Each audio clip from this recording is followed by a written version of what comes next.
हरिहंत सिद्ध सूर्योपाध्याय साधु सर्व अर्थ के प्रकाशी मांगलिक उपकारी है।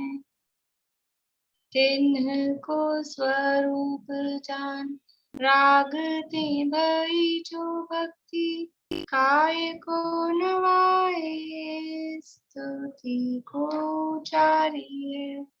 धन्य धन्य तिन्हि ते काज सब आज भई कर जोरि बार बार वंदना हमारी है। मंगल कल्याण सुख ऐसो हम चाहत हैं। हो मेरी ऐसी दशा जैसी तुम धारी है। हो मेरी ऐसी दशा जैसी तुम धारी है। मंगलमय मंगल करण वीतराग विज्ञान नमो ताहि जाते भई हरहंतादि महान। करि मंगल करि महा ग्रंथ करण को काज जाते मिले समाज सब आवे निज पद राज। इस भव तरु का मूल एक जानहु मिथ्या भाव ताको करि निर्मूल अब करिए मोक्ष उपाय करिए मोक्ष उपाय।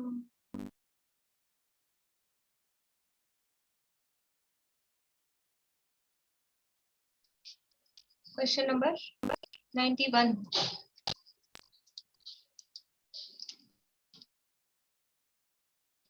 इस नगरी में छत्र को दंड है अन्यत्र नहीं है, इस कथन को स्पष्ट कीजिए। Page number 281।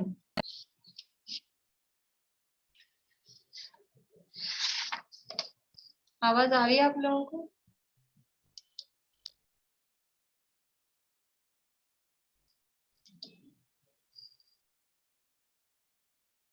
बोलो प्रीति। इस नगरी में छत्र को ही दंड है अन्यत्र नहीं है, अर्थात ऐसी नगरी जिसमें दंड अर्थात सजा अर्थात अन्याय बहुत कम होता है, तो उसमें दंड अर्थात दंडा केवल छाते को ही कहा गया है, अन्य को नहीं है। ऐसा कहना वास्तव में तो झूठ है, क्योंकि अन्यत्र भी दंड देना पाया जाता है, लेकिन उस नगरी में अन्यायवान थोड़े हैं और न्याय वालों को दंड दिया नहीं जाता। मेरा वो चला गया था, दोबारा बोलो। इस नगरी में छत्र को ही दंड है अन्यत्र नहीं है, अर्थात ऐसी नगरी जिसमें दंड अर्थात सजा अर्थात अन्याय बहुत कम होता है, तो उसमें दंड यानी कि डंडा केवल छाते को ही कहा गया है, अन्य को दंड नहीं है। ऐसा कहना वास्तव में तो झूठ है, क्योंकि अन्यत्र भी दंड देना पाया जाता है, लेकिन उस नगरी में अन्यायवान थोड़े हैं और न्याय वालों को दंड दिया नहीं जाता। इसलिए इस प्रयोजन की अपेक्षा ऐसा कहा गया है कि इस नगरी में छाते को ही दंड है अन्यत्र नहीं है। बहुत बढ़िया, बहुत अच्छा जवाब है, बहुत बढ़िया। नेक्स्ट, आपको कुछ और कहना है? एक चीज पूछना चाहती थी कि इसमें हम लोग ये भी बोल सकते हैं ज्ञानी के भोग भी निर्जरा के कारण, जैसे सम्यक दृष्टि के लिए बोलते हैं।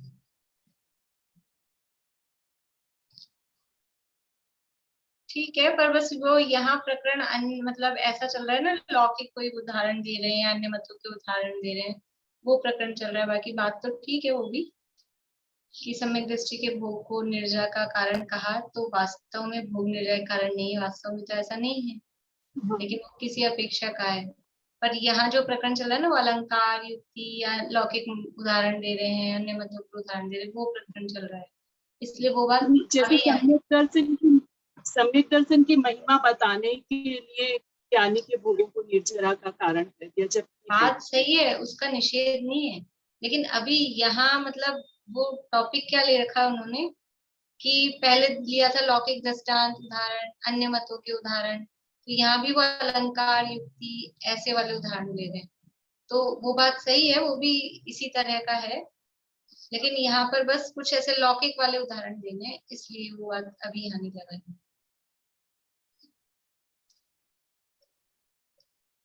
फिल इन द ब्लैंक्स है, चरणानुयोग की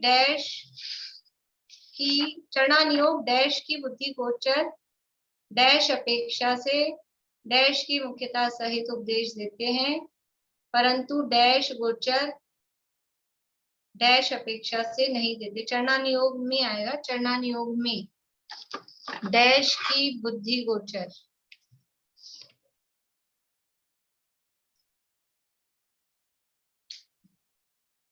मनोरमा आंटी।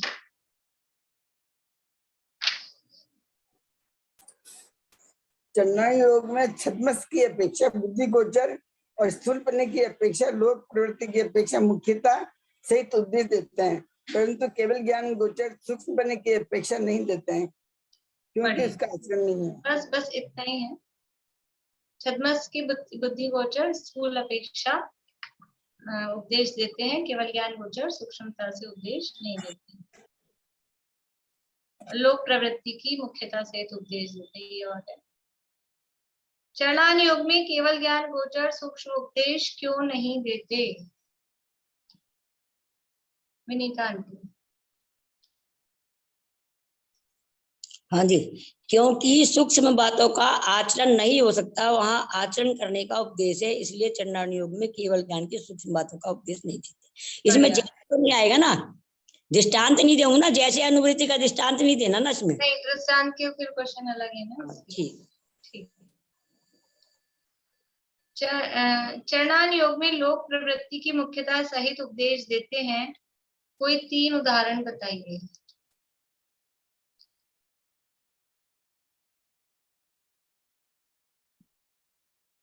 प्रमिला जी।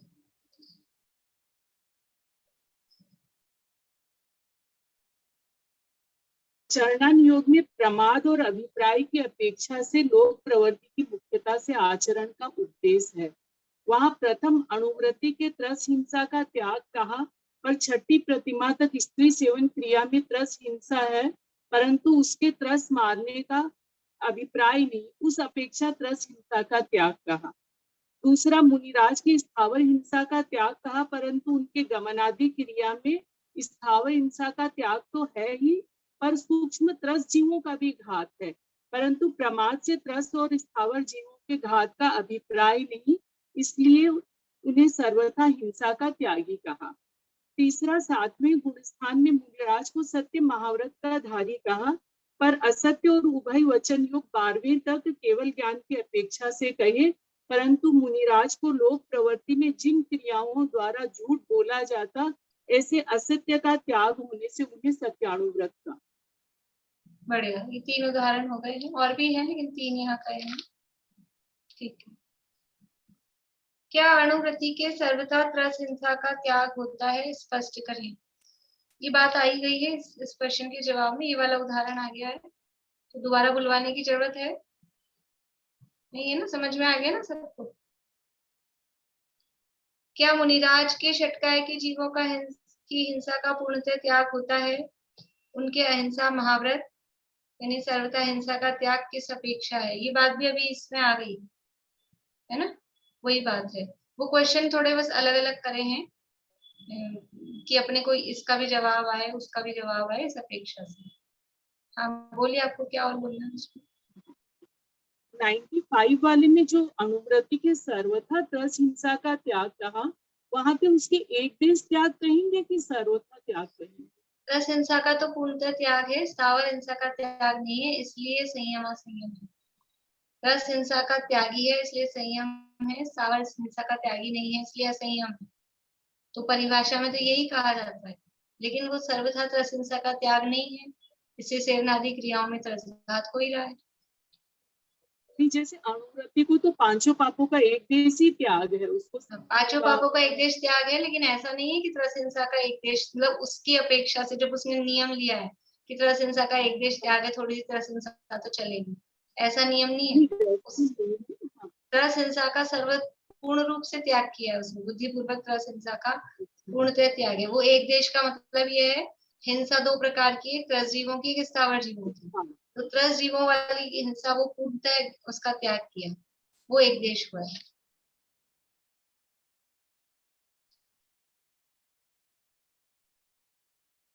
केवल ज्ञान की सूक्ष्मता के अनुसार असत्य से अब्रह्म और परिग्रह का सद्भाव कहाँ तक है?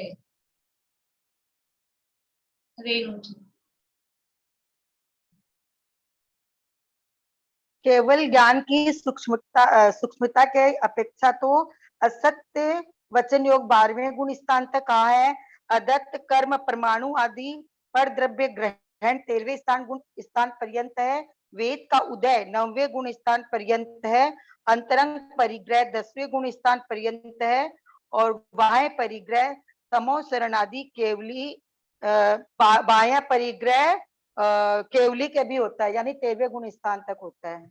बढ़िया, इस तरह से ये सूक्ष्मता से देखा जाए तो 13वें गुण स्थान तक ये चीजें चल रही है। एक और ले लेते हैं ये, मुनिराज को असत्यादि का त्याग किस प्रकार कहा जाता है?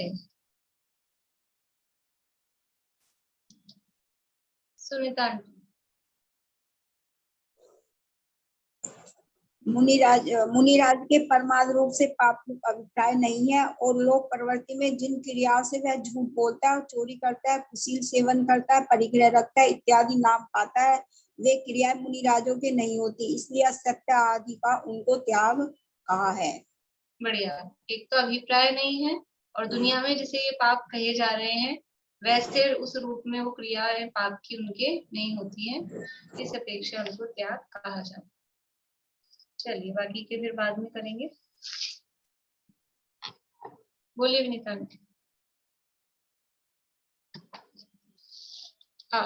चालू करिए आवाज।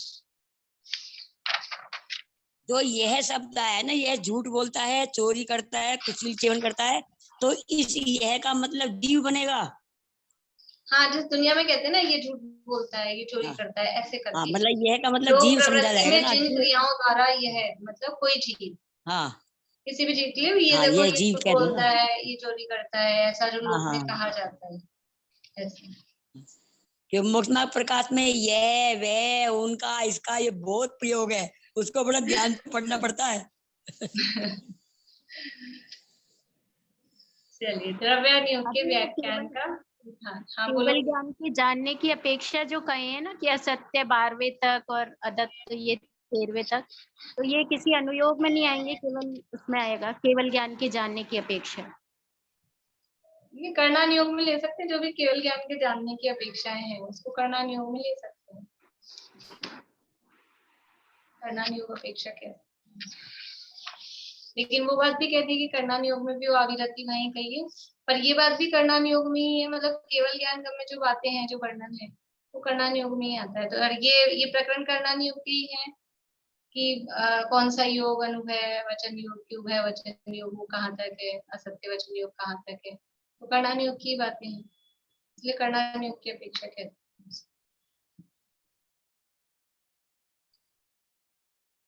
द्रव्यानुयोग के व्याख्यान का विधान, पेज नंबर है 284। जीवों के जीवादि द्रव्यों का यथार्थ श्रद्धांत जिस प्रकार हो, उस प्रकार विशेष युक्ति हेतु दृष्टांत आदि का यहाँ निरूपण करते हैं। वो जो 5 अंग मैं आपको कल बता रही थी, वो अनुमान के 5 अंग हैं, और कोई मैं अब शब्दों के अर्थ नहीं बताऊंगी, मैं केवल बोल रही हूँ, लिखने की भी जरूरत नहीं है आप लोगों को, क्योंकि लिखेंगे तो आपको अर्थ कुछ आएगा नहीं। वो ऐसे शब्द हैं, वो है प्रतिज्ञा, हेतु, दृष्टांत, उपनय और निगमन। इसलिए अब वो समझाने बैठेंगे तो अपना विषय कुछ और हो जाएगा, लेकिन वो दृष्टांत है ना, मतलब उसके अंगों में है, उदाहरण दृष्टांत वो अनुमान के अंगों में है, तो ये उदाहरण के द्वारा भी उसको समझाया जाता है। अर्थ कठिन नहीं है इन चीजों का, लेकिन वो शब्द बिल्कुल अलग है, फिर याद भी नहीं रहते हैं, फिर उलझ जाएंगे, अभी कोई मतलब नहीं है उसमें। कभी कोई न्याय का प्रकरण अपना क्या बोला है चलेगा प्रतिज्ञा हेतु? प्रतिज्ञा हेतु दृष्टांत, उपनय और निगमन। उपनय कृपया और से पूछ लेना, उसको आते होंगे अनुमान के 5 अंक। उपनय प्रतिज्ञा हेतु दृष्टांत, उपनय, निगमन। अब इन शब्दों के अर्थ नहीं आएंगे जब तो कोई मतलब नहीं है ना, वो अर्थ फिर अभी अर्थ समझाने बैठेंगे तो वो फिर वो क्लास दूसरी चल जाएगी अपनी। ठीक है, तो जिस प्रकार से भी जीवों को यथार्थ श्रद्धान हो उस प्रकार से विशेष युक्ति हेतु दृष्टांत। हेतु तो समझ में आता है, देखो हेतु का मतलब होता है, हेतु लगाते ना, कारण बता रहे हैं, तर्क दे रहे हैं। अपन समय सार पढ़ते हैं तो अभी बहुत सारी गाथाएं हैं। अभी क्या कि ज्यादा अपन मतलब ज्यादा लोग ऐसा समय सार के अभ्यासी नहीं है ना, नहीं तो जब समय सार पढ़ते हैं, टीका पढ़ते हैं, तो बीच बीच में वो हेतु आते ही हैं, उसके कारण बताते ही हैं कि कोई भी काम ऐसा क्यों हो रहा है, क्यों नहीं हो रहा है, तो उसमें हेतु देते हैं क्योंकि ऐसा होता है। कर्ता कर्म भाव कहाँ होता है, कहाँ नहीं होता है, कि जहाँ व्याप्य व्यापक पना होता है, तो ये उसमें तर्क दे रहे हैं, हेतु दे रहे हैं। फिर अनुमान लगाते हैं जीव की सिद्धि करने में, अनुमान से जीव की सिद्धि की जाती है। कि देखो हेतु क्या है, मतलब जैसे जहां जहां, ये तर्क है कि व्याप्ति है, जहां जहां धुआं होता है वहां वहां अग्नि होती है, बिना अग्नि के धुआं नहीं होता है।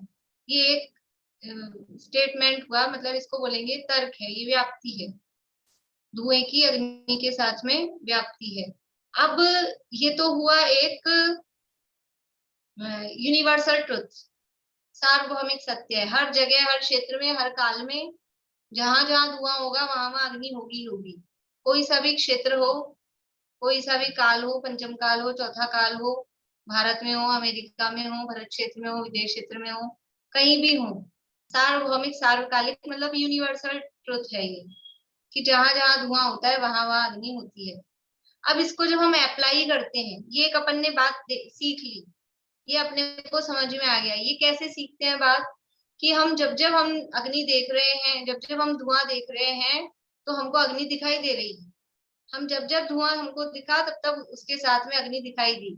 एक बार देखा, 2 बार देखा, 3 बार देखा, 5 बार देखा, तो जब धुआं था तब तब अग्नि दिखाई दी थी। तो ये उसके साथ में हमने व्याप्ति बना ली कि जहां जहां अग्नि होती, जहां जहां धुआं होता है वहां वहां अग्नि होती है। अब ये अपन ने माइंड में सेट कर लिया। अब कभी कहीं गए और हमको धुआं दिखा, तो उस व्याप्ति, वो जो हमने यूनिवर्सल ट्रुथ समझा था, उसको अप्लाई किया।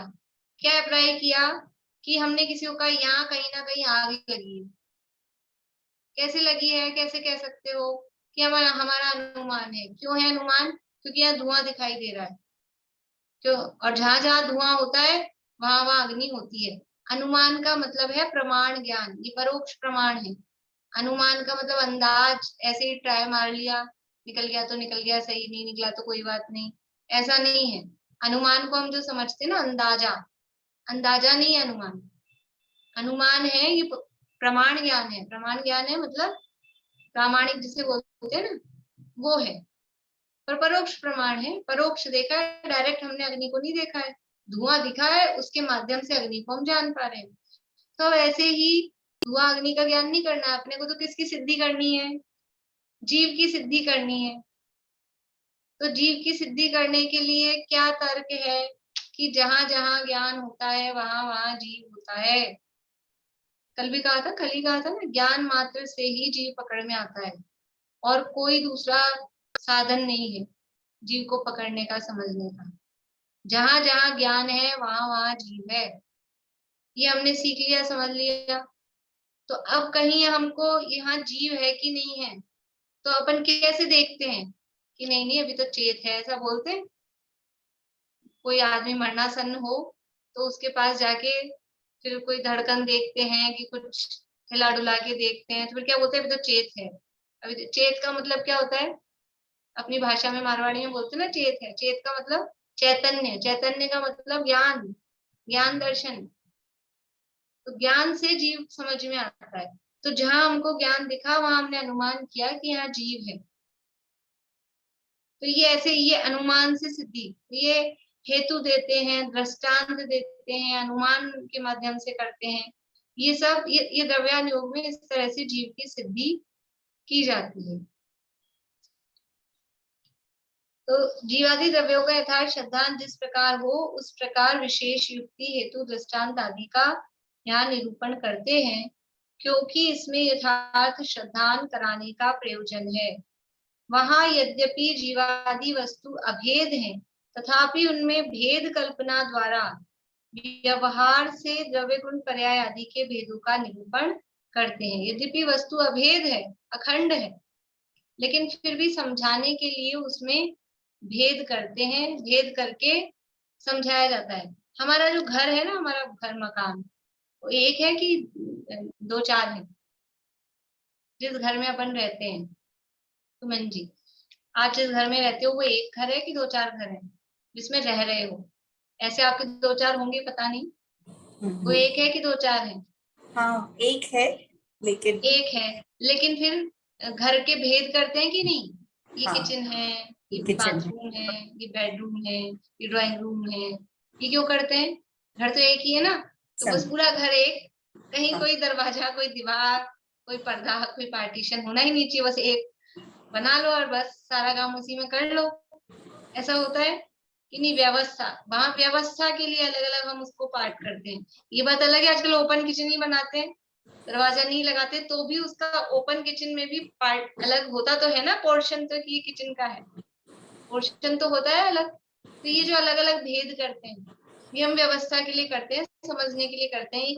ये मेरा कमरा है, ये तुम्हारा कमरा है, ये बच्चों का कमरा है, ये बड़ों का कमरा है, ऐसा समझाने के लिए अलग अलग उसमें भेद किया जाता है।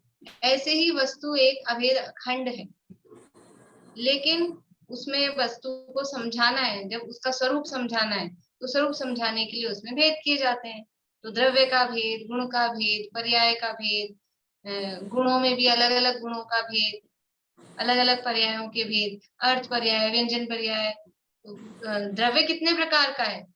द्रव्य एक ही है, लेकिन उसमें पर्याय कितने प्रकार की बताई, गुण कितने प्रकार के बताए, सामान्य गुण, विशेष गुण, फिर अस्तित्व है, वस्तुत्व है, जीव ज्ञान है, दर्शन है, अलग अलग अलग अलग तरह से बता रहे हैं। ये सब क्यों बता रहे हैं? कि उसका स्वरूप समझ में आ जाए, वो वस्तु कैसी है वो समझ में आ जाए। जैसे घर हमारा है एक, लेकिन उसमें क्या क्या है ये बताने के लिए हम बताते हैं, और फिर और अलग डिस्क्राइब करते हैं, हमारी किचन ऐसी है, उसमें ऐसा है, और यहाँ ये है, वहां वो है। कोई ऐसा बता रहा हो, कोई किसी के घर जाके आए बड़े आदमी के, बड़ा अच्छा घर हो, उसने नया बनाया हो, फिर आके अपन सुनाते हैं ऐसे, उन्होंने यहाँ तो है ना, उन्होंने ये बनाया है, इसको इधर नहीं बनाया, इसको उधर बनाया है, इसको ऐसे बनाया है, उसको ऐसे बनाया है। ऐसे अपन समझाते हैं, समझाते हैं, दूसरे को बताते हैं।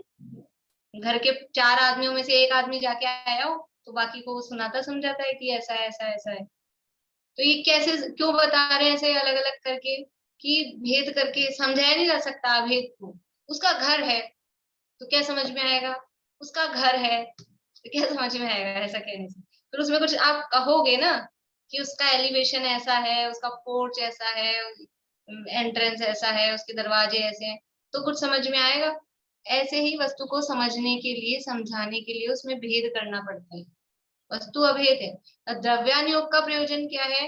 कि वस्तु का श्रद्धान कराना, उसको समझाना, तो उसमें भेद करके समझाता है।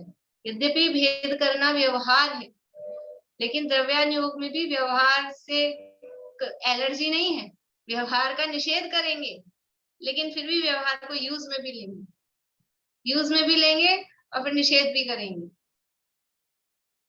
ऐसा है, मतलब कुछ चीजें होती है ना डिस्पोजेबल, डिस्पोजेबल चीजें होती हैं, पेपर प्लेट है, डिस्पोजेबल चम्मच है, ग्लास है, हम यूज भी करते हैं उसको, सफर में जाते हैं तो यूज करते हैं, और यूज करके डस्टबिन में निषेध फेंको इनको सबको। निषेध करना था तो यूज क्यों किया? यूज भी करेंगे काम चलाने के लिए, और फिर वो काम हो जाएगा तो उसको डस्टबिन में भी डालेंगे। बोलिए प्रमिला जी। व्यवहार के लिए बोलते हैं स्थापना पूर्वक निषेध, एकदम से निषेध नहीं है, पहले हाँ। उसकी स्थापना कर फिर निषेध कर। बहुत बढ़िया। व्यवहार की पहले स्थापना करते हैं, स्थापना करने के बाद निषेध करते हैं। पहले उनको यूज में लेते हैं, पेपर प्लेट घर से रख के लाते हैं बैग में, और फिर घर से रख के लाई भी कोई डस्टबिन में नहीं डाल देते बिना यूज किए। पहले उनको यूज लेते हैं, पहले उसकी स्थापना करते हैं, फिर जिनको यूज ले लेते हैं फिर उसको डस्टबिन में डालते हैं। अच्छी भली नई खरीद के लाए पैकेट और फिर डस्टबिन में डालते हैं। पहले यूज लेते हैं, पहले स्थापना करते हैं, पहले व्यवहार की स्थापना करते हैं। व्यवहार की स्थापना करते हैं का मतलब व्यवहार के माध्यम से वस्तु की सिद्धि करते हैं, समझते हैं, समझाते हैं, फिर वस्तु समझ में आ जाती है।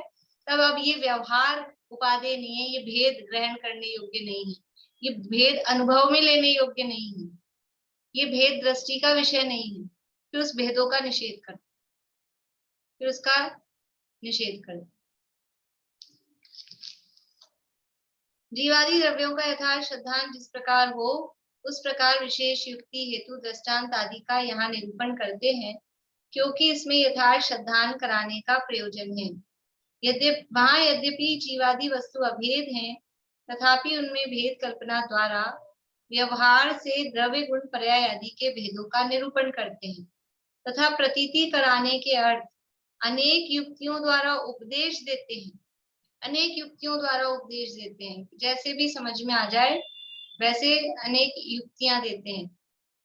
अथवा प्रमाण नय द्वारा उपदेश देते हैं, प्रमाण से कथन करते हैं, कभी वस्तु का सर्वांग कथन करते हैं, कभी किसी द्रव्यार्थिक नय की मुख्यता से, निश्चय नय की मुख्यता से कथन करते हैं, कभी व्यवहार नय की मुख्यता से कथन करते हैं, पर्याय की अपेक्षा कथन करते हैं। अलग अलग प्रमाण नय द्वारा उपदेश देते हैं, वह भी युक्ति है। तथा वस्तु के अनुमान प्रतिविज्ञान करने को हेतु दृष्टांत आदि देते हैं। अनुमान का मतलब क्या है? अनुमान अभी बताया था कि वो जो तर्क अपन ने बनाया, व्याप्ति जो बनाई है ना, व्याप्ति की एप्लीकेशन को, व्याप्ति को हम अप्लाई कर रहे हैं, उसको अनुमान कहते हैं। अनुमान की डेफिनेशन यही है, मतलब इसी तरह से, लेकिन वो शब्द जो है यानी व्याप्ति को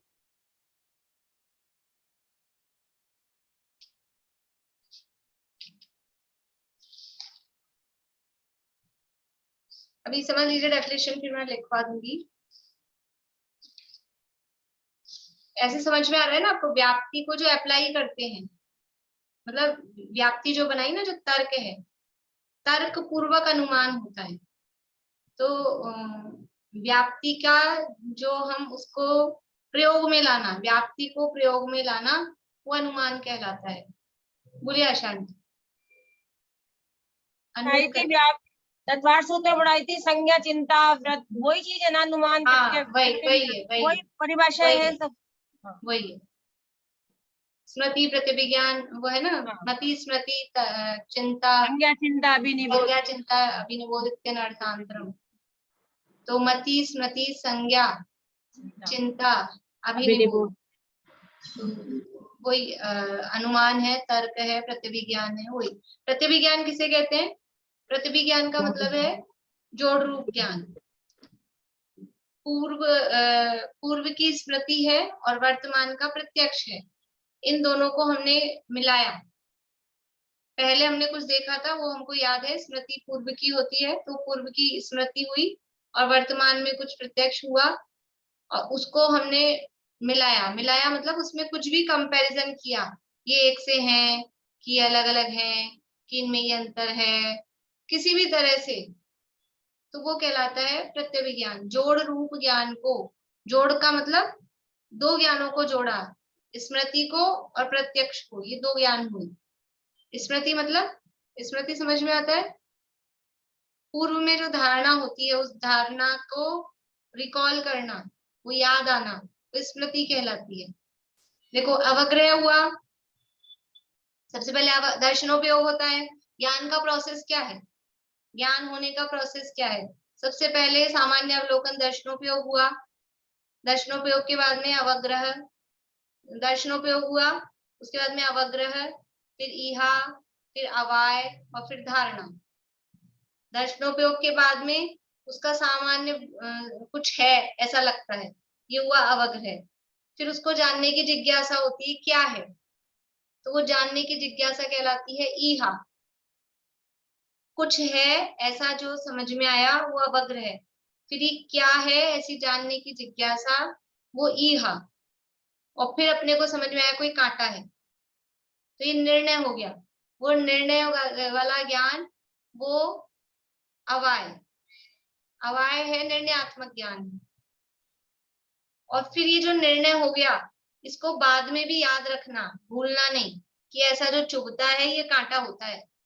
ये अपने को एक बार हुआ, अब निर्णय कर लिया, तो अब कभी भी चुभेगा तो अपने को याद आता है कि ये ऐसा चुभता है तो ये कांटा होता है, तो वो कहलाई ये धारणा। यानी जो अवाय में जो निर्णय हुआ है, उस निर्णय को बाद में भी याद रखना, बाद में भी भूलना नहीं, वो धारणा कहलाता है। ये परिभाषा है आपको तत्वार्थमणि प्रदीप में पहले अध्याय में कौन से सूत्र है, 14-15 के आसपास के सूत्र में मिल जाएगी। अवग्रहे हवाय धारणा सूत्र है, 15 के आसपास होंगे, 15-16 ऐसा वहां मिल जाएंगी अगर रह गई हो तो।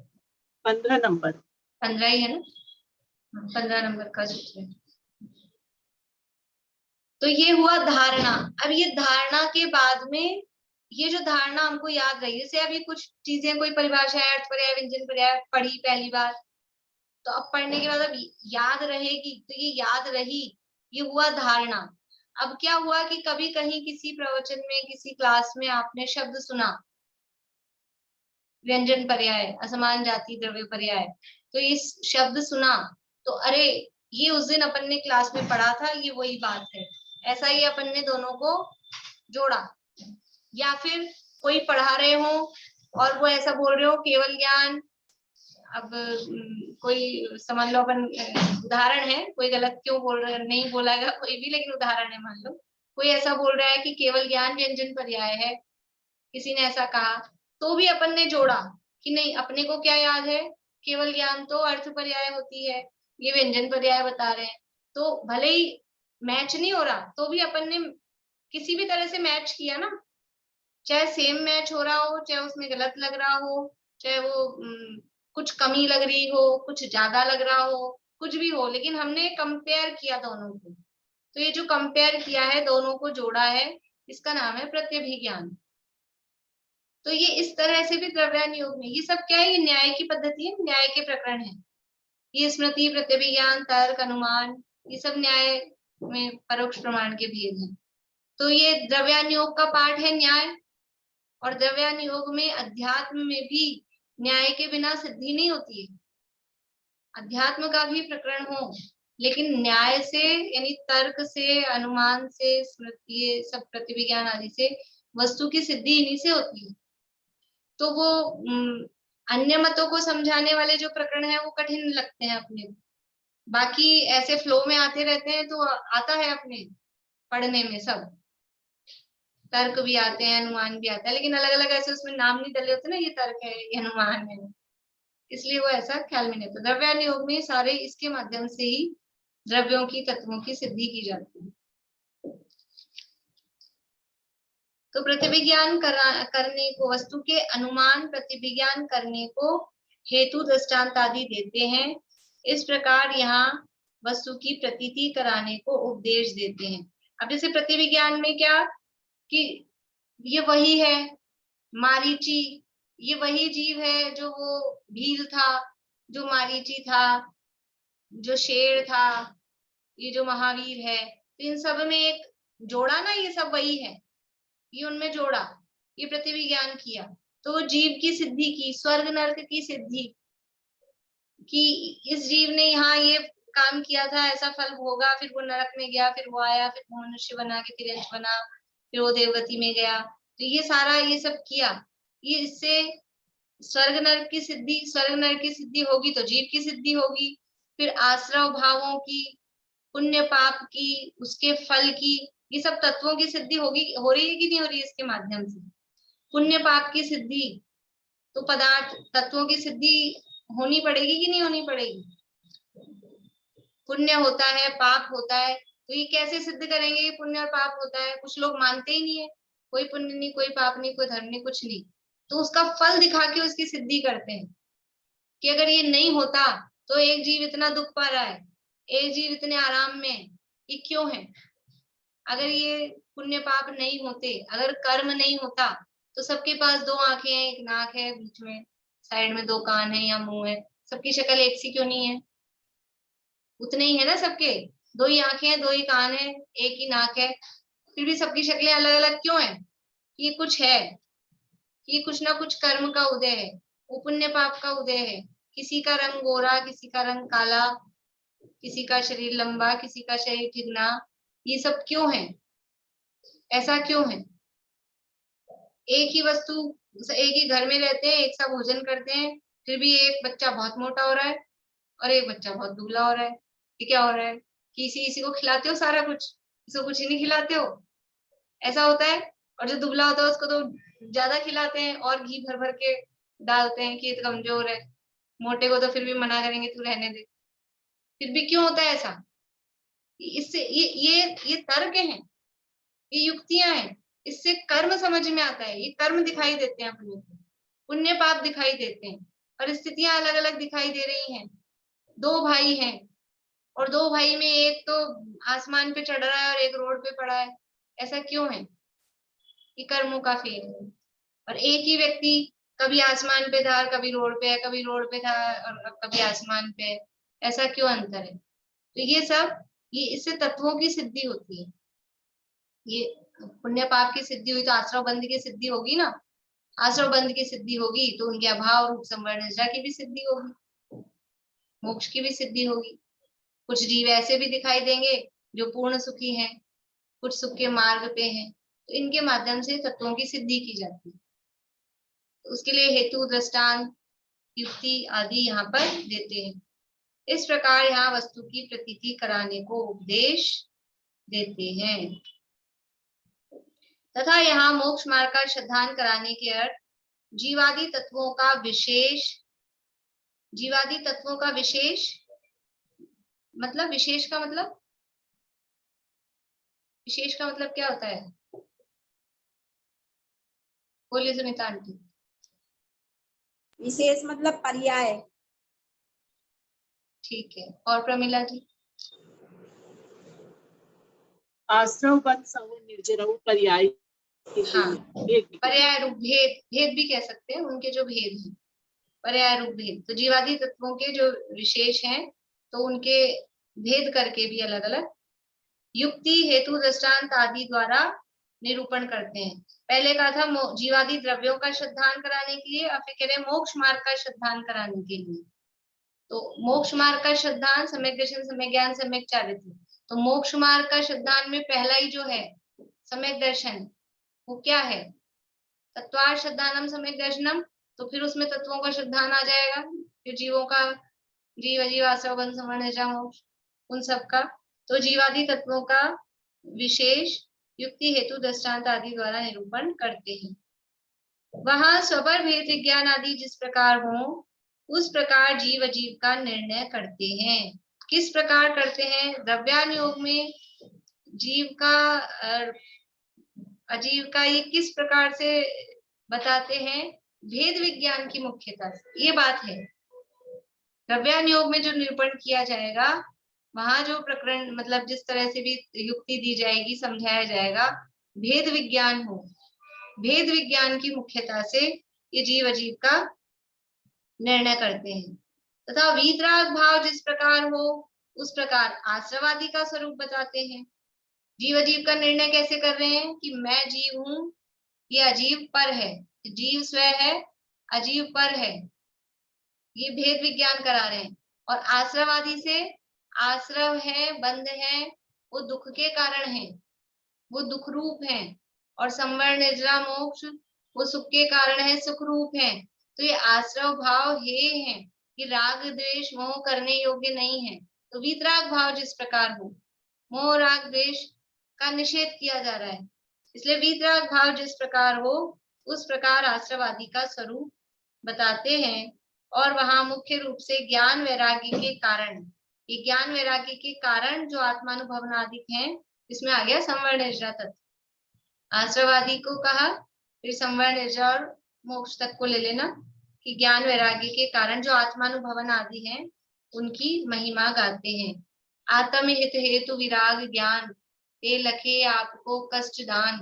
संवर तत्व की भूल में है, ये संवर के कारण है ना ज्ञान और वैराग्य, तो वो ज्ञान और वैराग्य यानी संवर के जो कारण है आत्मानुभव आदि, उसकी महिमा बताते हैं। तो इस तरह से ये द्रव्यान योग में तत्वों का सिद्धांत जिस प्रकार हो, मोक्ष मार्ग का सिद्धांत जिस प्रकार हो, स्वपर भेद विज्ञान जिस प्रकार हो, वितराग भाव जिस प्रकार हो, उस प्रकार से उनका स्वरूप यहाँ पर बताया जाता है।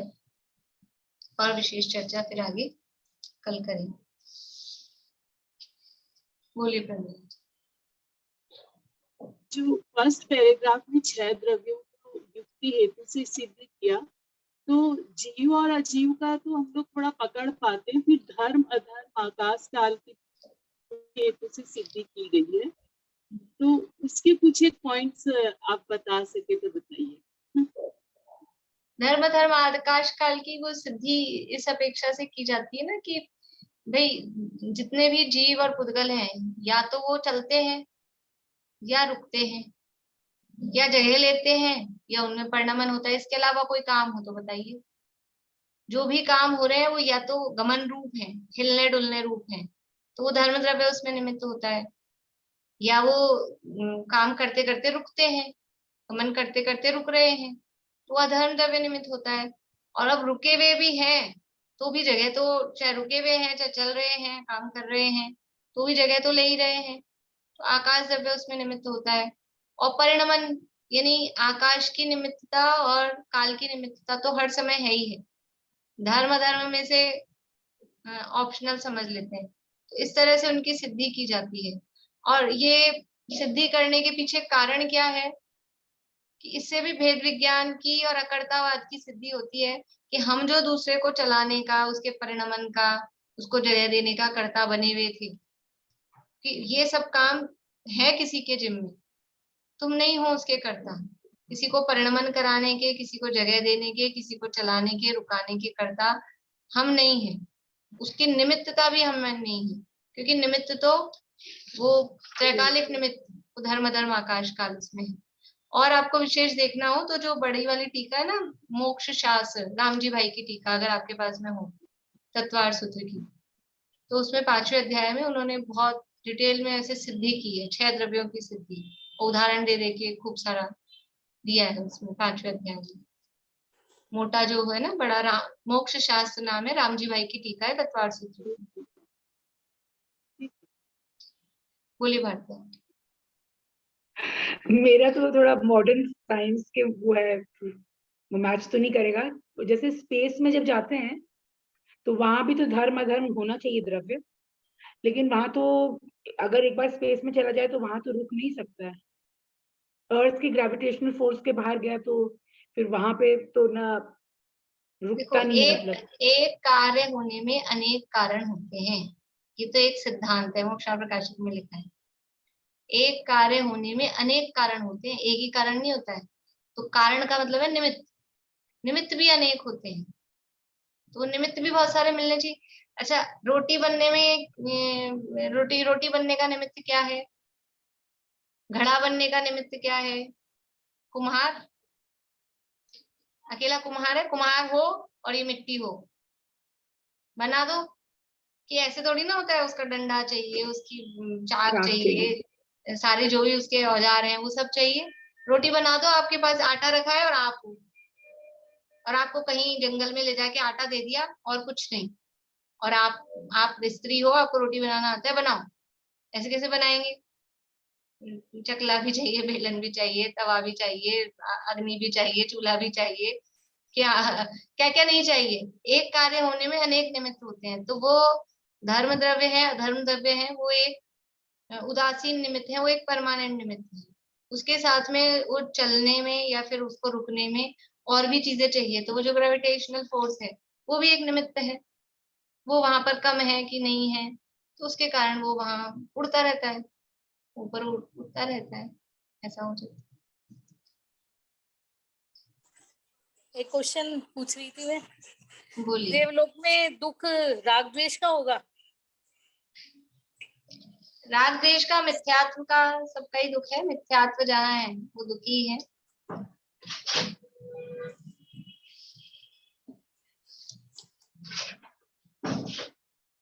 चलो बेला भाभी बोलिए।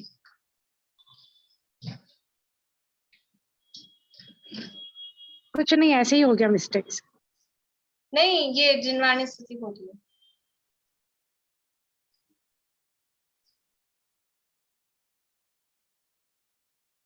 बेला भाभी बोल रहे हो, अनम्यूट करिए। गुण पर्याय और प्रमाणिका, जड़ कर्म चेतन बंद का, अरु कर्म की अवसानिका, कह कर स्वरूप यथार्थ जग का, जो किया उपकार, इसके लिए जिनवाणी माँ को वंदना शतवार है, वंदना शतवार है। नो बार नमः।